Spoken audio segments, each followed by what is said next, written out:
ये जो मस्जिदों में दरूद और सलाम चीख चीख कर माइक लगाकर शोर हंगामा करके लोग पढ़ते हैं, देखने में मालूम होता है कि वो ये तो दरूदे पाक है, हालांकि वो पाक नहीं है, नापाक है।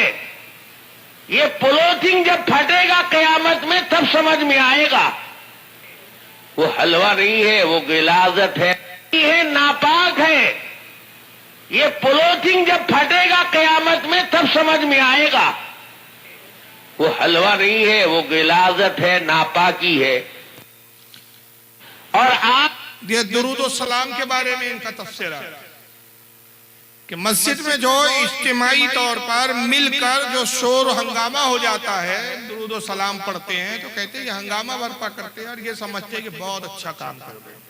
अब अगर मजमूई तौर पर पढ़ना हंगामा है तो इन बदबख्त से पूछना चाहिए कि हज के मौके पर यहाँ तो चंद लोग मिलकर दुरूद और सलाम पढ़ते एक आवाज में, हज के मौके पर तो लाखों लोग एक आवाज में कहते हैं लब्बैक अल्लाहुम्मा लब्बैक, लब्बैक ला शरीका लक लब्बैक इन्नल हम्दा वन निअमता लक वल मुल्क। तो ये जो तलबिया पढ़ते हैं लाखों लोग मिलके पढ़ते हैं, ये शोर हंगामा नहीं होता? ये भी तो शोर हंगामा है। और उसकी मिसाल उसने इतने घटिया तरीके से दी, कहा कि आदमी जब बीमार होता है तो डॉक्टर कहता है पाखाना पेशाब चेक कराने के लिए लाओ, तो आदमी वो पाखाना पेशाब चेक कराने के लिए क्या करता है, हॉस्पिटल में थोड़ी पाखाना पेशाब करता है, घर आके पेशाब करता है, पाखाना करता है और एक अच्छी सी पॉलीथीन में प्लास्टिक की थैली में वो ले जाता है। तो बेवकूफ आदमी देखकर समझता है कि इसमें हलवा है। ऐसा बेवकूफ आदमी देवबंदी हो सकता है, सुन्नी तो नहीं हो सकता। इसलिए कि हमारे यहाँ जब हलवे एक दूसरे को दिए जाते हैं तो बर्तनों में डिब्बों में दिए जाते हैं, प्लास्टिक की थैलियों में नहीं दिए जाते। और सुन्नियों को तो हलवा मिलता ही रहता है, मिलादुन नबी में हलवा खाते हैं, अभी शब बारात गई उसमें हलवा खाया, गौ से पाक की गैर भी आएंगे उसमें हलवा खाएंगे, बेशुमार मौके होते हैं हलवा खाने के, वहां भी हलवा खाता नहीं है, नादीदा देखता रहता है, पॉलीथीन जा रही है कोई ले जा रहा है तो हलवा तो नहीं जा रहा। जिसको मिलता नहीं उसी की बोलते ना बिल्ली की नजर से चिड़ो। अब वो खुलता है तो पता चलता है कि ये तो खलासत है, पाखाना पेशाब है, उसकी बदबू से पता चलता है। तो इसी तरह कुछ चीजें देखने में बड़ी भली मालूम होती है, लेकिन जब खुलती है तो पता चलता है। दुरूद और सलाम देखने में तो बहुत अच्छा मालूम हो रहा है, बड़ा नेकी और अच्छा काम लग रहा है, लेकिन ये नापाकी है, नापाक है। ये दुरूद पाक नहीं है, दुरूद नापाक। जो बदबख्त दुरूद और सलाम को नापाक बोले वो खुद कितना नापाक होगा। मेरा चैलेंज है, अगर ये अपने इस मुल्ला को नेक और अच्छा समझते कर इसकी कब्र खोद के दिखा दे, खुदा की कसम इतनी बदबू होंगी कि लोग उसकी बदबू से न मर जाए,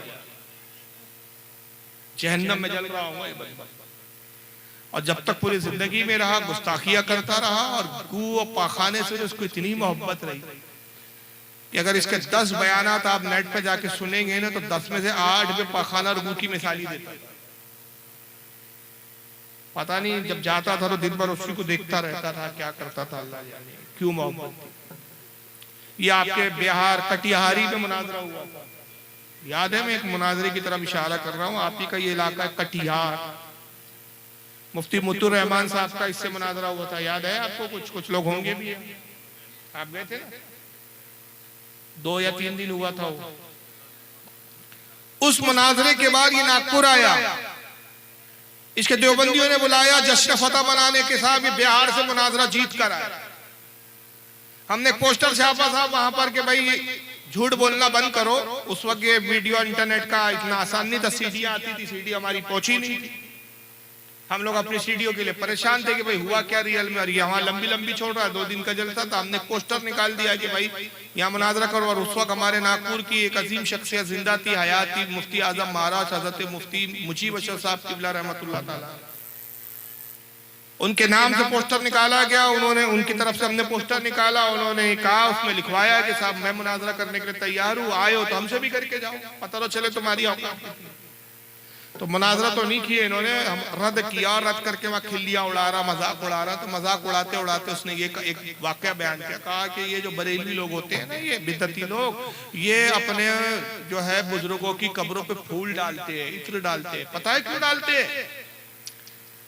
अपनी अवाम से कह रहा है, जानते हो क्यों डालते हो? असल में होता ये है कि ये फातिया देते हैं, और फातिया के बारे में इनका अकीदा ये है कि खाना इनके मुर्दों को पहुंचता है। हलवा खिलाते हैं अपने मुर्दों को, हलवा बेचते हैं, बिरयानी बेचते हैं, खाने बेचते हैं, गोश्त बेचते हैं, और अकीदा है कि मुर्दे इनके खाते हैं, मुर्दों को पहुंचता है। तो जब इनके मुर्दे को पहुंचता है तो मुर्दा खाता है तो हकता भी है, हकता है तो कब्र में पाखाना ही पाखाना हो जाए, कब्र से बाहर तो जा नहीं सकता, तो कब्र में बदबू आने लगती है। तो इनको डर होता है कि ये बदबू अंदर की बाहर ना आ जाए, तो ये इतनी छिड़कते जाते हैं बदबू दबाने के लिए। उस पर चादर ढाप लेते हैं, चादरों पे चादरें डालते हैं कपड़े की, ताकि बदबू बाहर ना आए, गुलाब के फूल डालते हैं, पत्तियां डालते हैं, इतने छिड़कते रहे। उसका मजबा भी हंस रहा और ये भी बेगारा था। बहरहाल ये मुनाजरा तो नहीं किया, उस वक्त चला गया।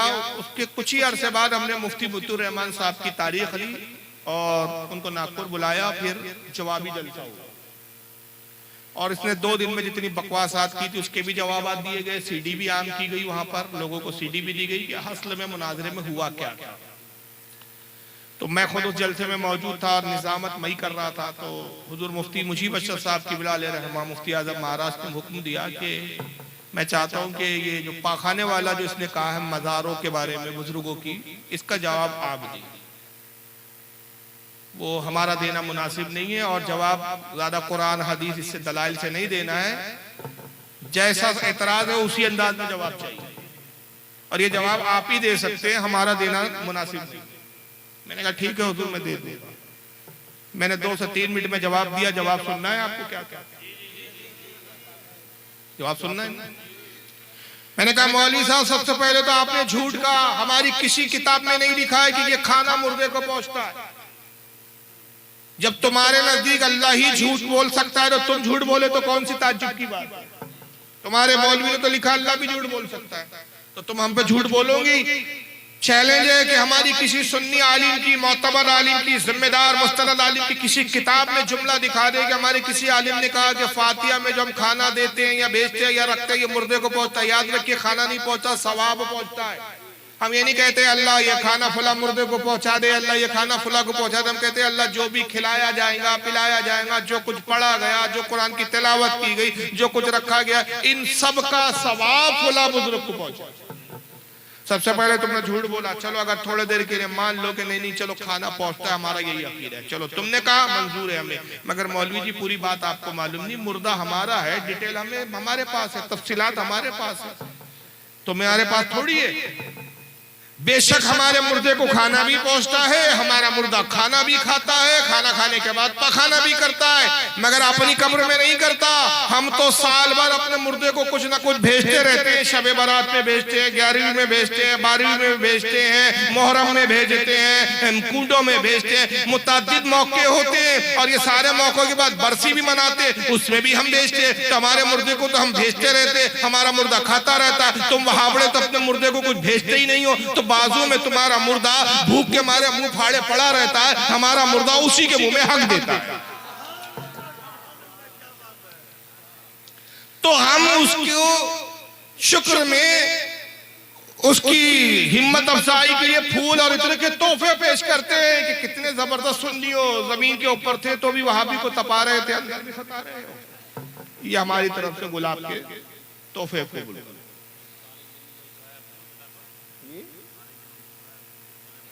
वो दोगला धर्म है, एक कुछ है एक तरफ कुछ। लेकिन बहरहाल देखिए इसको गू गोबर से बड़ी मोहब्बत है, पता नहीं इसका क्या ताल्लुक था। चिरकिन करके शायर गुजरा है, मुझे तो लगता है इसी का कोई बाप आप रहा हूँ, उसी की नस्ल से ना हो। वो चिरकिन की आदत थी कि जब तक वो अपने अशार में पाखाना लफ्ज कहीं ना लाए तो उसकी अशार मुकम्मल ही नहीं होती। चिरकिन नाम था उनका। लोगों ने कहा कि एक तराई मुशायरा रखो, चिरकिन साहब को लिए ऐसा मिसरा रखो कि चाकर भी पखाना और हगना मुतना इसकी बात ही ना कर सके। तराई मुशायरा ये होता है कि एक शेर तंजीम और कमेटी की तरफ से दिया जाता है, उसी के मुताबिक उसी बहर और उसी रतीफ व काफिये पे शेर कहना होता है। मिसरा दिया गया जो खींची तलवार है दरे कर्रार। अब मौला अली की फजीलत में शेर था, अब इसमें कहा पाखाना पेशाब आए, शोरा आए, उन्होंने अपने अपने कलाम पढ़े। अब सबकी नजर चिरकिन साहब पर है, देखे चिरकिन साहब क्या करते हैं। आज तो इनको अपनी फितरत बदलनी पड़ेगी। आज तो ऐसा गिरा लगानी है और ऐसा मिसरा है कि इस पर ये पाखाना पेशाब की बात ही नहीं कर सकते। लेकिन चिरखीन साहब भी अपनी फितरत से मजबूर थे।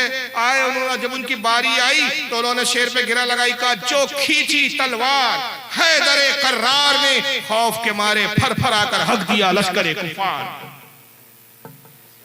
लश्करे कुफार, वहां भी उन्होंने पाखाना पेशाबी लाया। तो आदमी अपनी फितरत से हटता नहीं है। तो इन साहब की भी यही फितरत थी कि ये पेशाब पखाने की बड़ी मिसालें देते थे। हालांकि दुरूद और सलाम इतनी अजीम इबादत है। अभी आप आका की हदीस सुन चुके कि हुजूर ने कहा मुझ पर जुम्मे के दिन कसरत से दुरूद भेजो।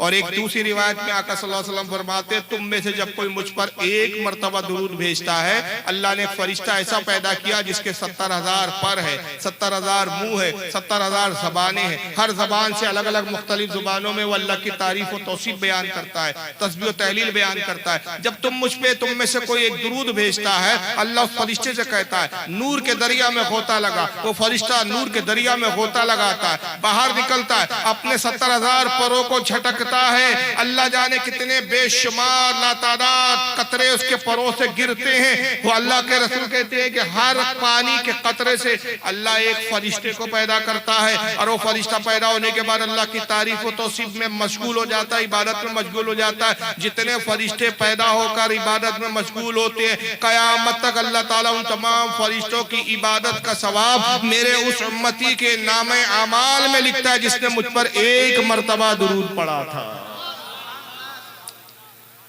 यानी सवाब की कोई इंतहा नहीं। लेकिन क्या करे कि इन बदबख्तों को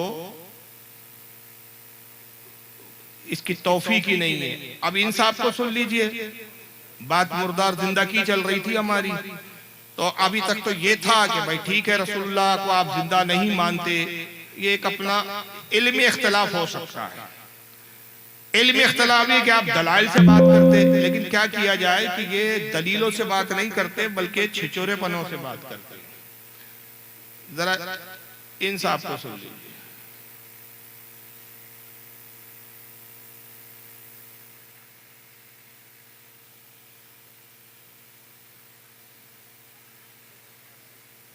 पर्दा कर गए, पर्दा कर गए।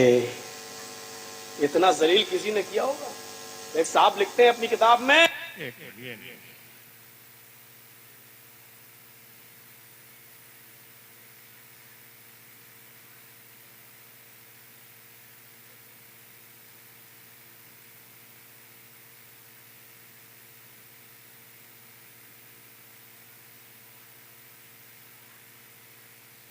तुम उसको पुकार, अरे साहब मर गया मत कहना, तौहीन हो जाएगी। पर्दा कर गए, ये बड़ी अच्छी इस्तिलाह निकाली हमारे भाइयों ने, पर्दा कर गए। अरे पर्दा किसको कहते हैं? वो इस दुनिया से गुजर गए। अरे अल्लाह के बंदे, उसी को तो हम मौत कहते हैं। नहीं नहीं, मरे नहीं है, पर्दा कर गए।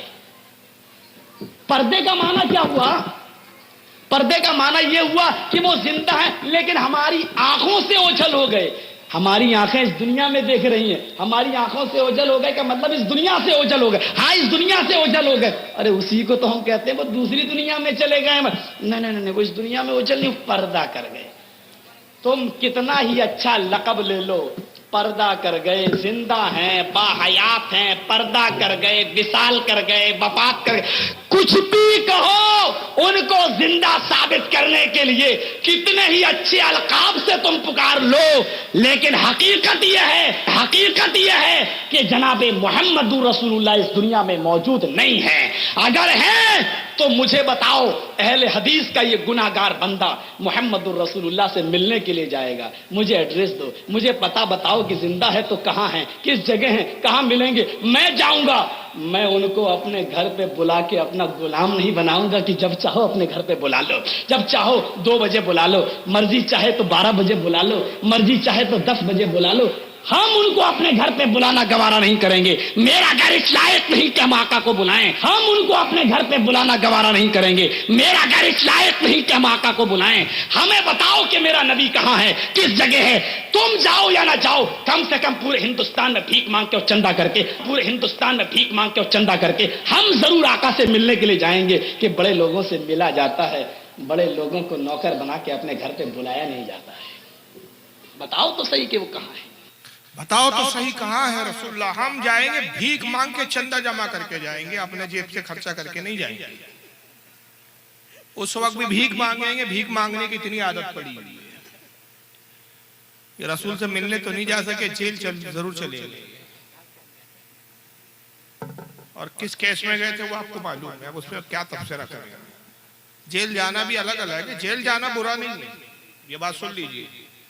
बहुत से लोग अपनी कौम की खातिर जेल में जाते हैं। जंग आजादी के टाइम कितने मुजाहिदे जंग आजादी तो जेलों में गए। आज हम उनको एहतराम करते, इज्जत से देखते हैं। जेल जाना बुरा नहीं है, सवाल ये कि किस जुर्म में जा रहे हैं, देखा ये जाता है। आज भी कई लीडर है जो अपनी कौम की खातिर जेल जाते हैं, तो वो लीडरों की लोग तारीफ करते, बुराई थोड़ी होती है। अब लेकिन कोई बलात्कार में चले जाए तो अफसोस की बात है। लेकिन ये कितना बड़ा गुस्ताख है, इसका अंदाज देखो, लबो लहजा देखो। नबी के बारे में बात कर रहा है लेकिन लहजा इसका कितना गुस्ताखाना, बेअदबाना है। बदबक कहता है कि नबी जिंदा है तो मुझे एड्रेस दो, पता बताओ। इसको एड्रेस दो, पता बताओ। इसको मालूम नहीं रसूलुल्लाह कहाँ है। भाई आपको पता है हुजूर कहाँ है? सरकार मदीने में।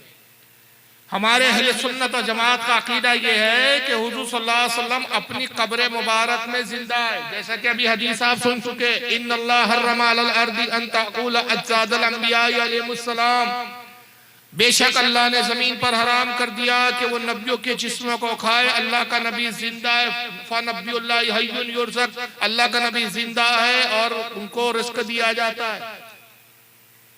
अल अंबिया अहयाउन फी कुबूरिहिम युसल्लून, नबी अपनी कब्र में जिंदा होते हैं और नमाज पढ़ते हैं। ये हदीस बता रही है। तो मरकज होता है हुजूर का जो घर है, मरकज है वो कब्र है। और वो कब्र उतनी ही नहीं है बल्कि उसकी कोई लिमिट नहीं है। इसलिए कि आका कहते हैं आम नेक बंदे की कब्र इतनी वसी होती है, जहां तक उसकी निगाह होती है वहां तक उसकी कब्र की वसअत होती है। तो हुजूर की कब्र की कोई इंतहा नहीं।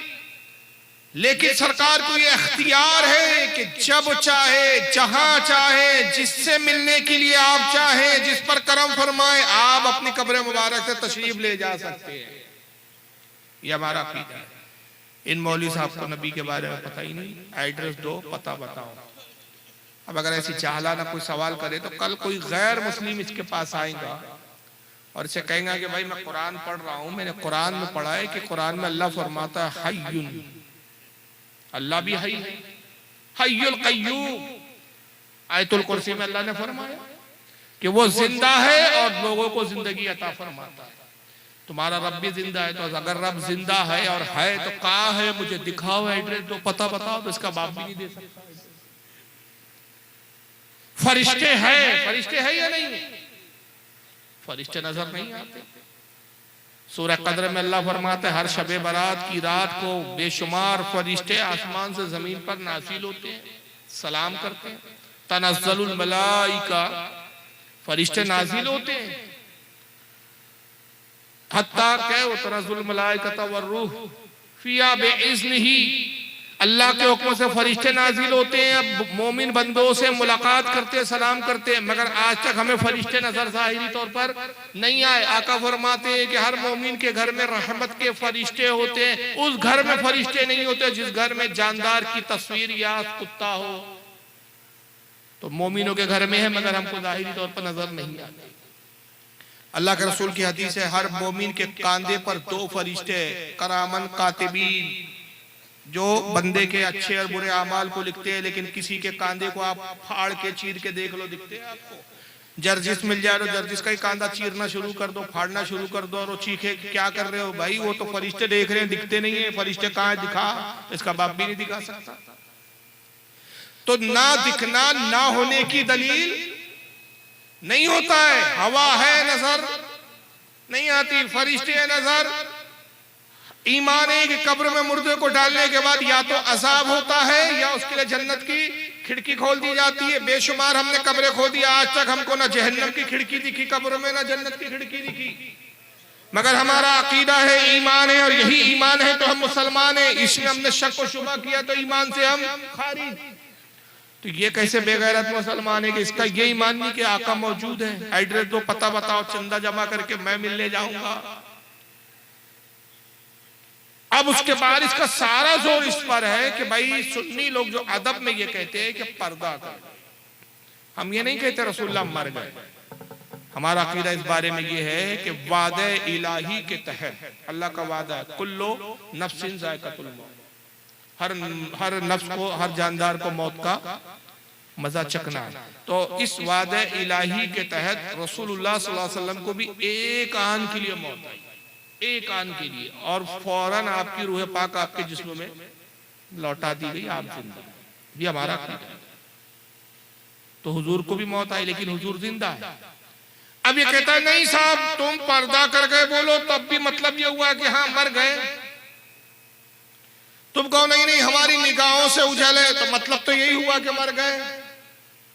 तुम कितने ही अच्छे अलकाब लगा लो, पर्दा कर गए, निगाहों से उजल हो गए, हमें नजर नहीं आते, हम देख नहीं सकते, कितने ही अच्छे अलकाब लगा लो, हकीकत तो यह है कि जनाब मोहम्मद रसूलुल्लाह सल्लल्लाहु अलैहि वसल्लम इस दुनिया में मौजूद नहीं है, जिंदा नहीं है। यानी हकीकत यह है कि मर गए तो मर गए, मर गई बोलो। तो मैं कुरान से एक आयत पेश करता हूँ, उसी में जवाब है। वो जवाबात बहुत तफसील से बहुत ज्यादा दिए जा सकते हैं, उसकी इतनी हाजत नहीं है। आप आइए सूरह नहल उठाइए, पारा नंबर 14 आयत नंबर 4। अल्लाह ताला इंसान की हैसियत बता रहा है कि इंसान है क्या, कैसे तख्लीक हुई। अल्लाह फरमाता है खलकल इंसान मिन नुतफतिन फइज़ा हुवा खसीमुम मुबीन। अल्लाह फरमाता है कि हमने इंसान को एक गंदे नुत्फे से पैदा किया, एक गंदे पानी से पैदा किया, इसीलिए वो झगड़ालू है।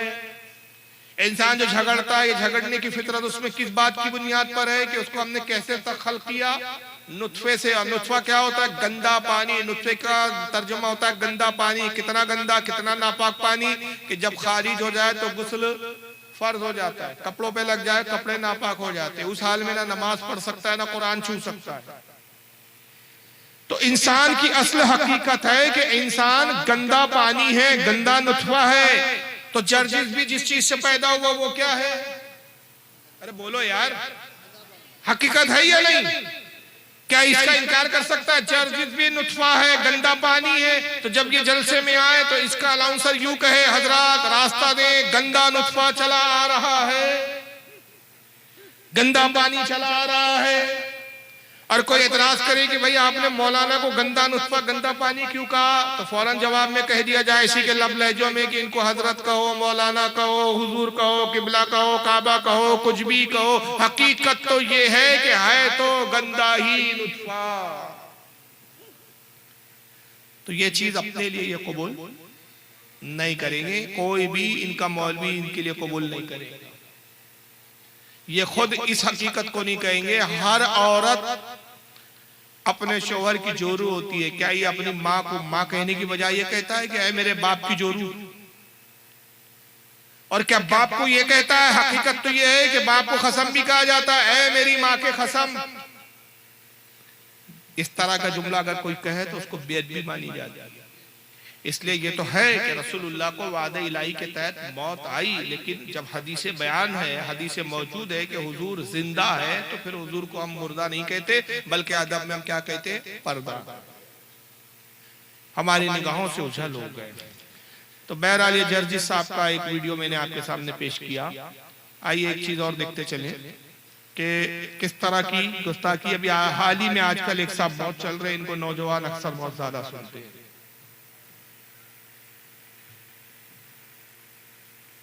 और इसका नाम है मिर्जा अली इंजीनियर। जानते हैं आप इसको? नेट से जो जुड़े हुए वो लोग जानते होंगे। सुनिए। और मुझे मौलाना साग साहब का वो जुमला हमेशा ये आयत पढ़ते हुए याद आता है। बाज़ औक़ात तो वो फिल्मदी ऐसे जुमले बोलते थे जानदार। तो एक गुफ्तगू में उन्होंने फरमाया कि भाई जब तौहीद बयान होगी तो गुस्ताखी तो ऑटोमेटिकली हो जाएगी, क्योंकि तौहीद का मतलब ही यह है कि अल्लाह के सिवा कोई पैगंबर, कोई फरिश्ता, कोई बुजुर्ग, कोई बाबा, शाही कोई नहीं। तौहीद का तो मतलब ही यही है कि कोई इंसान अपना पेशाब भी नहीं रोक सकता, खा वो पैगंबर हो या हम इंसान हो। इंसान अपना पेशाब भी नहीं रोक सकता, खा वो पैगंबर हो या हम इंसान हो। एक मौलवी इसाक गुजरे जिसको ये अपना उस्ताद मानता है, गैर मुकल्लिद था, वो मर गया, बुड्ढा पाकिस्तान का था। उसका जुमला बयान करते हुए ये बदबक कहता है कि मौलाना इसाक साहब का जुमला मुझे बड़ा अच्छा लगता है कि वो कहा करते थे कि जब भी तौहीद बयान होगी तो ऑटोमेटिक अंबिया की गुस्ताखी होगी। सवाल ये पैदा होता है कि तौहीद का मतलब होता है अल्लाह की उलूहियत, अल्लाह के एक होने, अल्लाह की इबादत के लायक होने, उस पर अल्लाह की तारीफ बयान करना।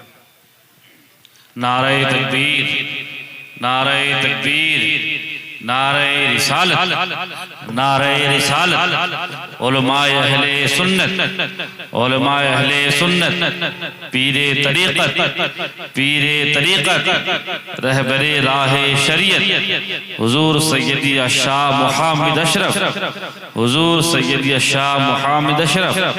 नारे तकबीर, नारे रिसालत।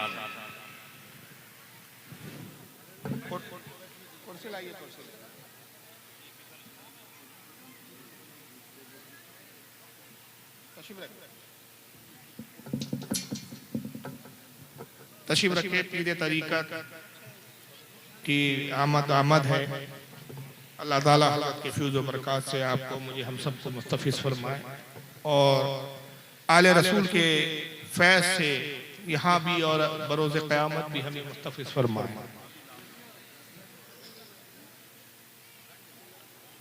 बस 2-4 मिनट की बात है, उसके बाद फिर इंशाल्लाह मैं बिल्कुल इख्तितामी मंजिल पे चल रहा हूँ। उसके बाद फिर पीरे तरीक़त का भी मुआइज़े हसना से आपको और हमको मुस्तफ़िज़ होना है। तो मिर्ज़ा अली ये कह रहा है कि मौलाना इसाक कहा करते थे कि जब तौहीद बयान होगी तो ऑटोमेटिक पैगंबर की गुस्ताखी होगी। ये एक अजीब खुद गुस्ताखी है अपने आप में।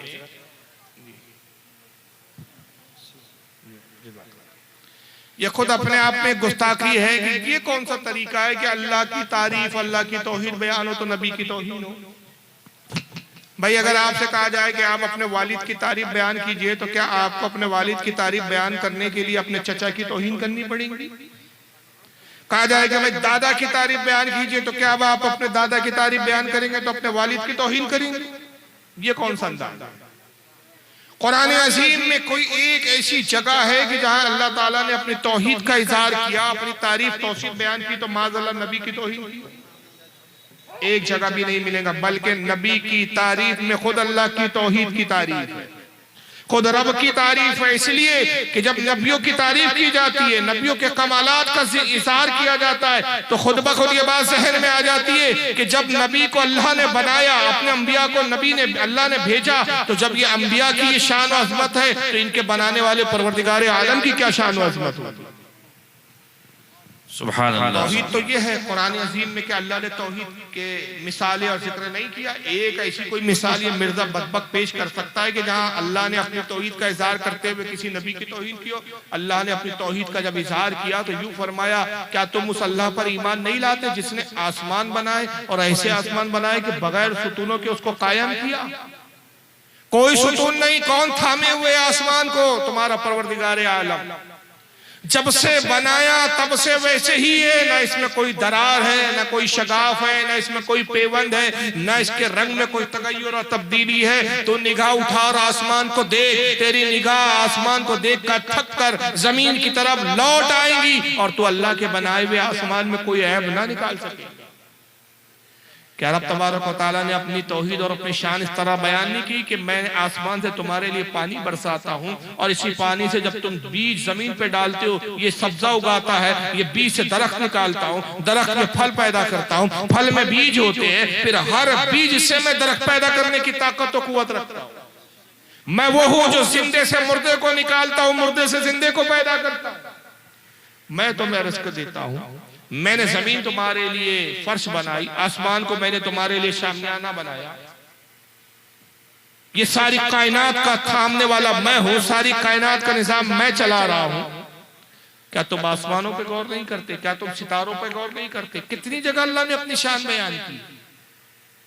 यहां तो कहीं भी किसी कुरान की आयत में हमें नहीं मिला कि अल्लाह अपनी तारीफ बयान करते करते नबी की तौहीन कर रहा हो माज़अल्लाह। लेकिन ये बदबख्त मिर्जा के बकवासात देखिए आप, कहता है कि जब अल्लाह की तारीफ होती है तो नबी की तौहीन तो हो ही जाती है। ये बोली असल में तक़वतुल ईमान। ये हकीकत में अपने मौलवी और अपने बुजुर्गों की पैरवी करते हैं और हमें कहते हैं कि हम तो कुरान और हदीस मानते हैं, हम किसी बुजुर्ग को नहीं मानते। इससे बड़ा कोई झूठ नहीं है। तक़वतुल ईमान में मौलवी इस्माइल दहलवी ने तौहीद बयान करते हुए ऐसी बकवास बात की, कहा कि अल्लाह की शान बहुत बड़ी है, अल्लाह की शान के आगे चाहे मुकर्रब तरीन फरिश्ता हो और हर मखलूक चाहे छोटी हो या बड़ी, अब मखलूक में नबी भी आ गए, अंबिया भी आ गए, औलिया भी आ गए, उलमा भी आ गए, आप मैं सब मखलूक है। रब के सिवा जितनी अशिया जितनी चीजें सब मखलूक है, का जितनी भी मखलूक है चाहे छोटी हो या बड़ी, अल्लाह की शान के आगे चमार से ज्यादा जलील है। माज़अल्लाह, चमार की तो हैसियत है लेकिन इनकी उतनी भी हैसियत नहीं। ये वही बोली है जो मिर्जा बोल रहा है कि अल्लाह की शान बड़ी है, उसके सामने तो नबी कोई शय ही नहीं, कोई चीज ही नहीं। और बेबसी का ये आलम है कि नबी हो चाहे कोई भी हो अपना पेशाब भी नहीं रोक सकते। ये बिल्कुल सही तौहीन है अंबिया इकराम की, रसूलुल्लाह की तौहीन है कि अपना पेशाब नहीं रोक सकते। यानी जाहिल के नजदीक अगर कोई अपना पेशाब रोक ले तो क्या माज़अल्लाह वो खुदा की जात में शरीक हो गया। अल्लाह पेशाब पाखाने से पाक है इसलिए वो खुदा है। ये तौहीद की तारीफ नहीं है, ये घटिया तारीफ है। क्योंकि बहुत सारी ऐसी जातें और ऐसी शख्सियात है कि जो पेशाब पाखाने से मुनज़्ज़ा और मुबर्रा है। दलील दे दूं मैं, जनाब ईसा अलैहिस्सलाम कहाँ है? बोलिए कहाँ है? अरे पता है या नहीं आपको यार? आसमान में है ना। कितने सालों से है? हमारे नबी से 600 साल पहले आसमान में उठाए गए और हुजूर से लेकर हम तक 1450 साल, 14 पकड़ ले, 2000 साल से आप आसमान में और 2000 साल से ना आपने पेशाब किया है ना पाखाना।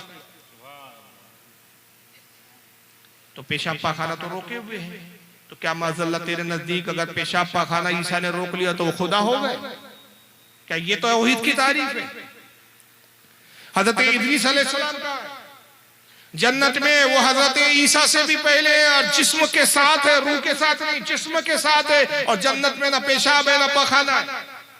और खुद अगर हमारे आका की बात करें, इमाम गज़ाली रहमतुल्लाह ताला अलैह फरमाते हैं कि अल्लाह के नबी सल्लल्लाहु अलैहि वसल्लम को जो मेराज हुई, देखिए पूरी मेराज का अरसा कितना है, फरमाते हैं कि इसकी हकीकत तो कोई नहीं जानता अल्लाह रसूल के सिवा, मगर अगर तखमीना निकाले, अगर हम इस पर कयास करें कि हदीसों में जो जिक्र आया है कि जन्नत के दरवाजों की चौड़ाई इतने साल की रहा, जन्नत की इतनी वसअत, जन्नत इतनी बड़ी, आसमानों की मोटाई 500 साल की रहा, दो आसमानों के दरमियान 500 साल का फासला, अगर हम सारी चीजों को जोड़ते जाए तो इमाम गज़ाली कहते हैं कि एक तखमीना है, एक अंदाजा है कि हुजूर सल्लल्लाहु अलैहि वसल्लम की ये पूरी मेराज का सफर तकरीबन 7 लाख साल बनता है। ये पूरा अरसा कितने लाख साल का है? 7 लाख साल। ये भी तखमीना है, एग्जैक्ट फिगर नहीं है, ये एक अंदाजा है। तो 7 लाख साल हुजूर मेराज के सफर में रहे, 7 लाख साल आप मेराज करते रहे, जन्नत भी देखा, दोज़ख भी देखा, अंबिया से भी मुलाकात हुई, फरिश्तों से भी मुलाकात हुई, फरिश्तों अंबिया से कलाम भी हुआ और फिर लामकाम रब का दीदार किया, रब से भी कलाम हुआ। मगर इस पूरे अरसे में कोई रिवायत, कोई माइकल आल नहीं दिखा सकता कि हुजूर सल्लल्लाहु अलैहि वसल्लम ने पूरे सफर मेराज में कहां पेशाब किया। ये तो मिलेगा कि दूध पेश किया गया, आपने दूध को नोश फरमाया। ये तो मिलेगा कि जन्नत की नेमतें पेश की गई, आपने जन्नतों की नेमत को तनावुल किया। मगर एक रिवायत ज़ईफ से ज़ईफ मौजू भी रिवायत में मिलेगी कि हुजूर ने फुला मकाम पर पेशाब किया, फुला मकाम पर आपने पाखाना क़ज़ाए हाजत की, नहीं मिलेगा। क्या मतलब?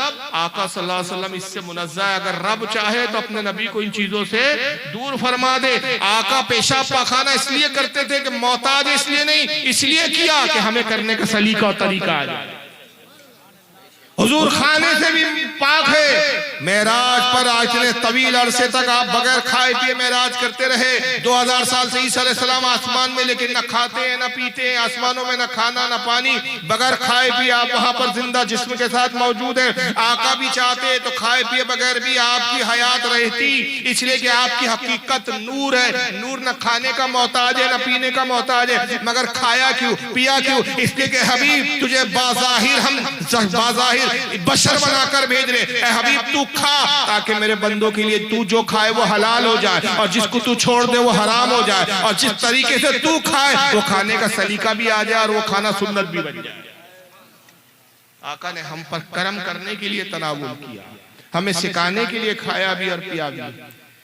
लेकिन ये अजीब जाहलत है कि बदबख्त कहता है कि कोई शय ही नहीं है, अंबिया कोई चीज ही नहीं है। इनकी बेबसी का तो आलम यह है कि अपना पेशाब नहीं रोक सकते। मैं कहता हूं काश तेरे वाली साहब ने उस रात को अपने जज्बात को रोक लिया होता। यार बहुत लपेट के बोल रहा हूं और बहुत बेहिसी है आप। हमारे यहाँ तो इशारों की तकरीरों को बहुत ज्यादा समझते, ज्यादा खुलकर बोलो तो पसंद ही नहीं करते, मगर आप लोग बिल्कुल तकरीर सुनने का मूड ही नहीं है, मजाज ही नहीं है यहाँ। मैंने एक ऐसा जुमला बोल दिया कि बात खत्म हो गई, इसकी पूरे रद्द हो गए। इसका तर्जमा नहीं कि काश उस रात इसके वालिद ने अपने जज्बात को रोक लिया होता, यह नतीजा बराबर ना होता। जब बेमौके बेजज्बात जाहिर हो जाते हैं तो ऐसे नतीजे निकलते हैं, और फिर नतीजा ये होता है कि ऐसे बदबख्त तौहीदें करते हैं, गुस्ताखियां करते हैं, यहाँ तक कि नबी तो छोड़िए, नऊज़ुबिल्लाह मिन ज़ालिक, देखिए हजरत उमर को भी नहीं छोड़ा इसने। सैयदना उमर ने क्यों दाखिल किए? क्या उनको बिदअत ईजाद करने का इख्तियार था? सैयदना उमर हो या कोई बड़े से बड़ी पर्सनैलिटी हो, किसी को इस्लाम में बिदअत दाखिल करने का कोई इख्तियार नहीं है, क्योंकि नबी इस्लाम ने कैटेगोरिकल मेंशन कर दिया, बुखारी मुस्लिम में मौजूद है कि आप सल्लल्लाहु अलैहि वसल्लम ने फरमाया मन अहदथ फी अमरिना हाज़ा फहुव रद्द, जिसमें हमारे दीन में कोई चीज दाखिल की वो मरदूद है, चाहे कोई भी करे। तो ये बहुत बड़ा झूठ बोला गया खुसूसन हनफी उलमा के।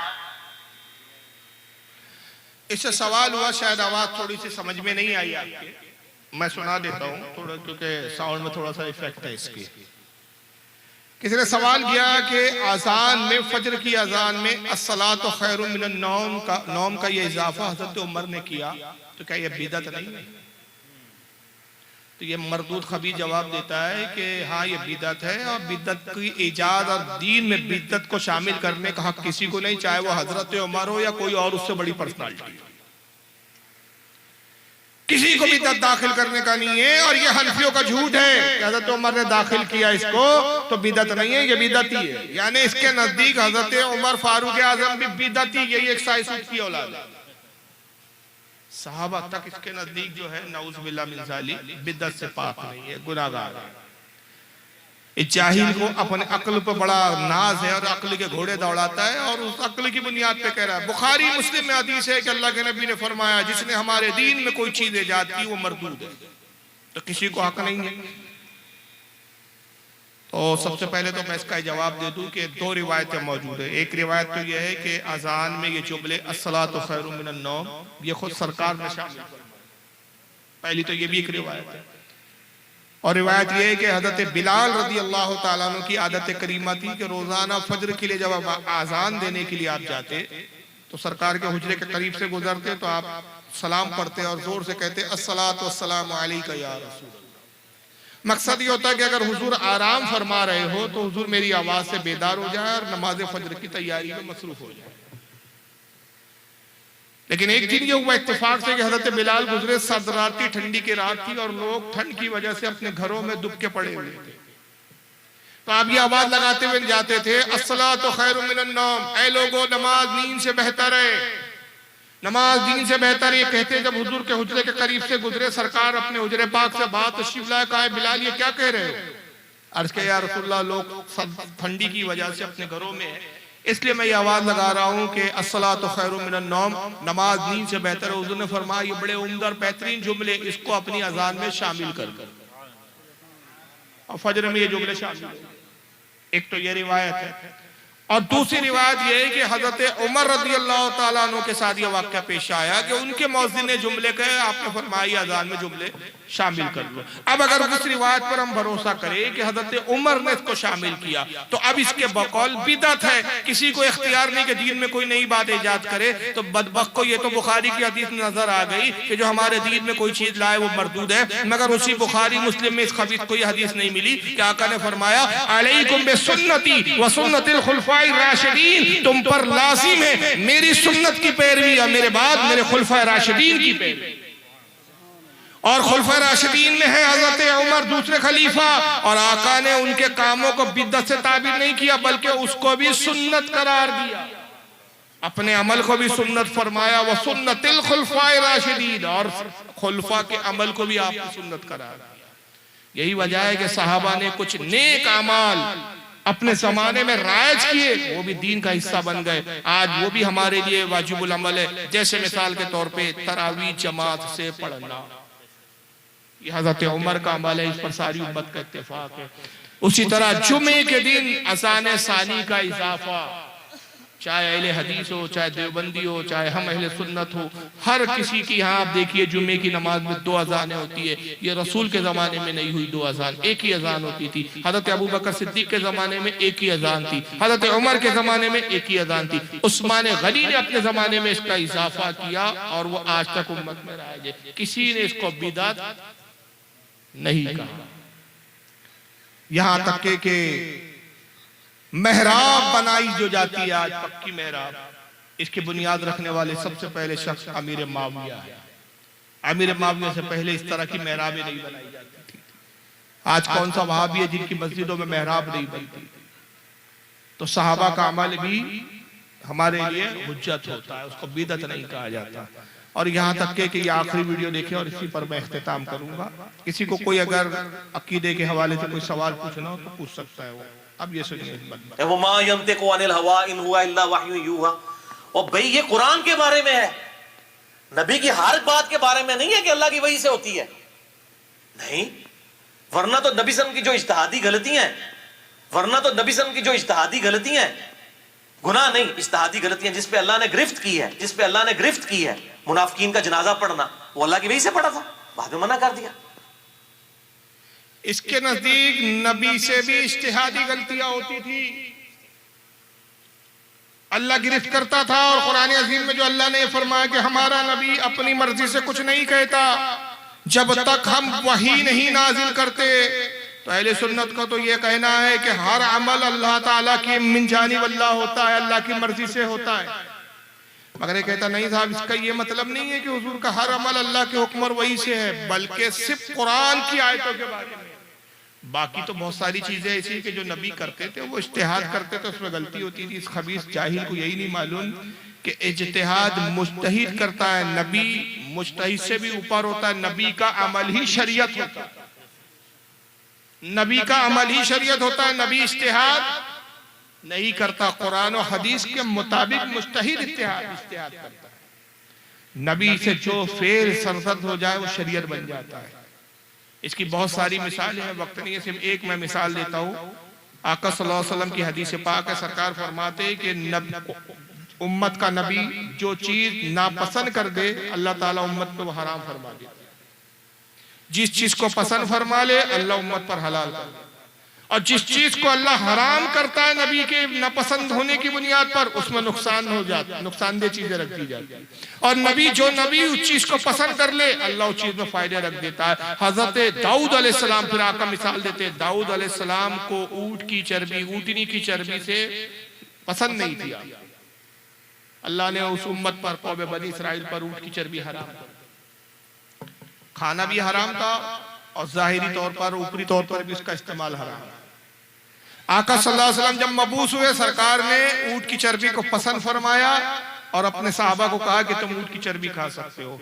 अब यह हुआ कि यहूदी जो ईमान नहीं लाए थे, यहूदी थे, बनी इसराइल से ताल्लुक था, वो ऊंट की चर्बी नहीं खाते थे क्योंकि हजरत दाऊद ने हराम की थी, तब से हराम चली आ रही थी। अब जब आका ने अपने लिए हलाल की, अल्लाह ने भी उम्मत पर हलाल कर दी। सहाबा ऊंट की चर्बी इस्तेमाल करते, मोटे ताजे और फराबा हो जाते।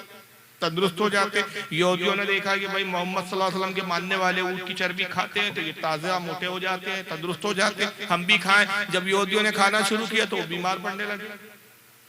उनको बड़ी हैरानी हुई, वो हुजूर की खिदमत में आए, कहा कि मोहम्मद ये क्या बात है, हमने देखा कि आपके असाब ऊँट की चर्बी खाते हैं तो मोटे ताजे हो जाते, तंदुरुस्त हो जाते, सेहतमंद हो जाते, हम खाते हैं तो हम बीमार हो जाते। आका मुस्कुराया, कहा क्या तुम्हारे नबी दाऊद ने अपने ऊपर इसको हराम नहीं किया था?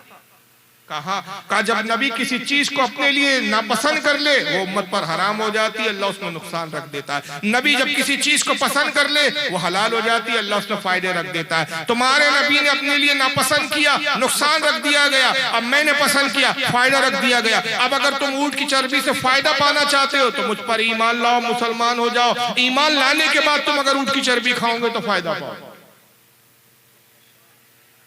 तो नबी का अमली शरीयत होता है। सबसे बड़ी मिसाल तो यह है कि आका सल्लल्लाहु अलैहि वसल्लम ने, अल्लाह ने नमाज पढ़ के नहीं बताई, अल्लाह नमाज पढ़ने से पाक, इसलिए कि वो जिस्मानियात से पाक, वो इबादत करे, किसी की इबादत करे, इससे पाक। अल्लाह ने इबादत का, नमाज का हुक्म दिया, वाक़िमुस्सलाह, कायम करो नमाज। अब नमाज कैसे पढ़ो ये अल्लाह ने नहीं पढ़ के दिखाई, अल्लाह पाक है, इससे आका ने पढ़ी और आका ने फरमाया सल्लु कमा रायतुमुनी सल्ली, नमाज ऐसी पढ़ो जैसे मुझे पढ़ता हुआ देखते हो। तब हुजूर ने जैसी पढ़ी वो फर्ज हो गई। हुजूर ने फजर की 2 पढ़ी, 2 फर्ज हुई। अगर हुजूर 4 पढ़ते तो 4 फर्ज हो जाते। हुजूर ने जोहर की 4 पढ़ी तो 4 फर्ज हो गई। अगर हुजूर 6 पढ़ लेते 6 फर्ज हो जाती। हुजूर ने जोहर में किरात खामोशी इख्तियार की, किरात जोर से नहीं की, वो नमाज सिर्री जो है सिर्री हो गई। आज तक खतीब खामोश है। सरकार ने असर की नमाज में किरात नहीं फरमाई, आहिस्ता से किरात की, आज भी आहिस्ता से की जा रही है। ईशा की नमाज में 2 रकात में किरात की, तीसरी में आपने खामोशी से किरात की, उसी तरह हो गई। जैसा नबी ने पढ़ा वैसा उम्मत पे वो चीज फर्ज हो। वरना कोई माई कलाल दिखा दे कि अल्लाह ने कहा हो, अल्लाह ने बताया हो, नबी ऐसे सजदा करो, ऐसा रुकू करो, ये करो। हाँ ये है कि जिब्रील ने तरीका सिखाया, तरीका बताया, मगर जिब्रील की सुन्नत नहीं कहलाती। भाई ये 2 रकात नमाज सुन्नत है, तो आपने कभी सुना है कि जिब्रील की सुन्नत है? क्या कहा जाता है? नबी की सुन्नत। तो नबी का अमल ही वो होता है। और इसी को हदीस की 3 किस्मों में तकसीम किया गया। एक होता है हदीस कौली, हदीस फेली, हदीस तकरीरी या सुकूती। तकरीरी और सुकूती दोनों बोलते हैं तीसरी को। कौली क्या है? आका जो कुछ फरमा दे वो हदीस कौली है, वो भी शरीयत है, हुक्म है। हुजूर किसी काम को करे, हदीस फेली है, वो भी शरीयत है। और हुजूर की मौजूदगी में कोई सहाबी कोई काम करे और हुजूर मना ना फरमाए, खामोशी इख्तियार करे, वो भी शरीयत। तो हुजूर का अमल भी शरीयत, हुजूर का बोलना भी शरीयत, हुजूर का करना भी शरीयत, हुजूर की खामोशी भी शरीयत। तो नबी को इज्तिहाद नहीं करना पड़ता, नबी का अमल ही शरीयत होता है। ये जाहिल कहता है कि नबी से गलती हुई, और फिर मिसाल क्या देता है? अब्दुल्ला इब्न उबई की नमाज जनाजा पढ़ाई हुजूर ने, जिस पर अल्लाह ने तंबी की। ये मरदूद दिखा दे कहाँ तंबी की, बल्कि वाज़ेह तौर पर है कि अब्दुल्ला इब्न उबई मुनाफिक जब मरा, अल्लाह के नबी नमाज पढ़ाने के लिए निकले, हजरत उमर ने रोका, अर्ज़ किया अल्लाह के नबी आप मुनाफिक की नमाज जनाजा पढ़ाएंगे? सरकार ने फरमाया मेरे रब ने मुझे इख्तियार दिया। ये बुखारी के अंदर ये अल्फाज मौजूद है। सरकार ने कहा मेरे रब ने मुझे इख्तियार की दिया है, चाहे मैं इसकी नमाज जनाजा पढ़ाऊं चाहे ना पढ़ाऊं। ऐ उमर इससे तो फायदा नहीं, लेकिन मैं गुमान और ख्याल करता हूं कि मेरे इस किरदार और अखलाक को देखकर इसकी कौम के लोगों का दिल नरम पड़ेगा और बहुत मुमकिन है कि वो ईमान ले आए।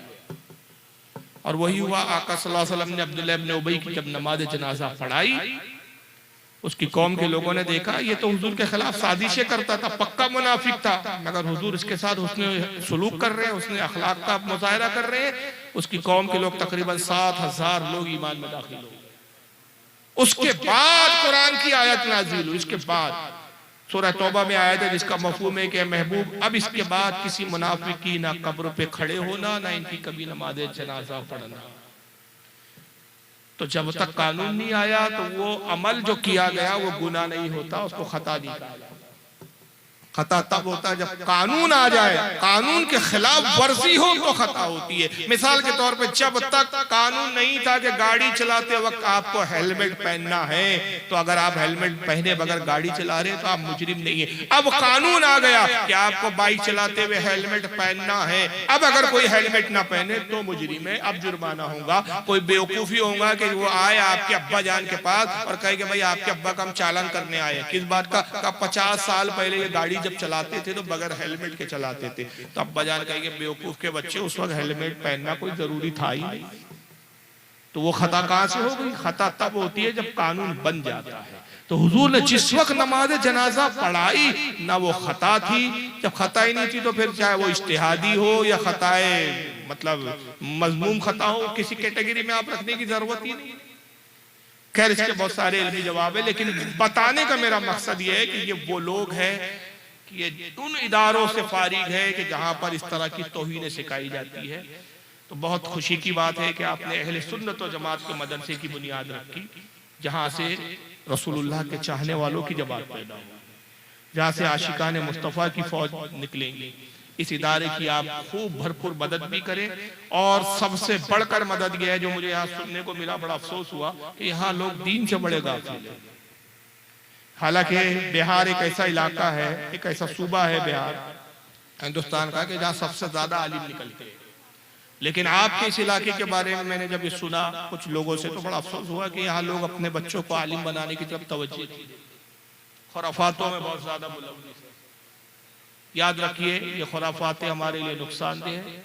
अगर किसी को अल्लाह ने एक से ज्यादा बच्चे दिए, एक से ज्यादा औलाद दिए, तो कम से कम एक बेटे को जरूर आलिम बनाए, कम से कम एक। मैं ये नहीं कहता कि सारे के सारे बेटों को आप आलिम बना लो, नहीं भाई, दुनिया के भी मामलों में रखो, लेकिन कम से कम एक बेटे को आलिम बना लो, ताकि दो फायदे तो कम से कम होंगे, एक दुनियावी फायदा, एक आखिरत का फायदा। दुनिया का फायदा कि खानदान में अगर एक आलिम रहेगा पूरे खानदान को संभाल के रखेगा, मसाइल आप उससे पूछेंगे, शरीयत के अहकाम आप उससे जानेंगे, उसकी नजर अपने खानदान पर होगी। जहां देखेगा कि ये गुमराहियत की तरफ जा रहे हैं वो अपने खानदान की इस्लाह करता हुआ नजर आएगा, और अपने खानदान की सिर्फ इस्लाह ही नहीं करेगा बल्कि नेक रास्ते पर चलने की तरकीब भी दिलाता रहेगा। एक तो ये दुनियावी फायदा है, और आखिरत का ये फायदा जो मैंने इब्तिदा में बताया कि ये आपके लिए शफात और नजात का जरिया है कि एक आलिम दीन अपनी 7 पुश्तों को बख्शवाए। तो इस गरज से कि आपकी दुनिया भी संवरे, आखिरत भी संवरे, अब जरूर अपने कम से कम एक बेटे को हर फर्द अहद करे कि आलिम जरूर बनाऊंगा। अल्लाह ताला से दुआ है खालिक कायनात इस इदारे को दिन दुगनी रात चौगुनी तरक्की अता फरमाए, हमको अहले सुन्नत व जमात पर कायम दायम रखे, अहले सुन्नत व जमात पर ही मौत अता फरमाए, और नबी पाक सल्लल्लाहु अलैहि वसल्लम का हकीकी मायने में चाहने वाला और मुहिब बनाए। जो कुछ भी बयान हुआ उस पर अमल की तौफीक अता फरमाए, बोलने कहने में कोई लर्जिश गलती हो अपने हबीब के सदके में माफ फरमाए। वमा अलैना इल्लल बलागुल मुबीन। अस्सलामु अलैकुम व रहमतुल्लाहि तआला व बरकातहू।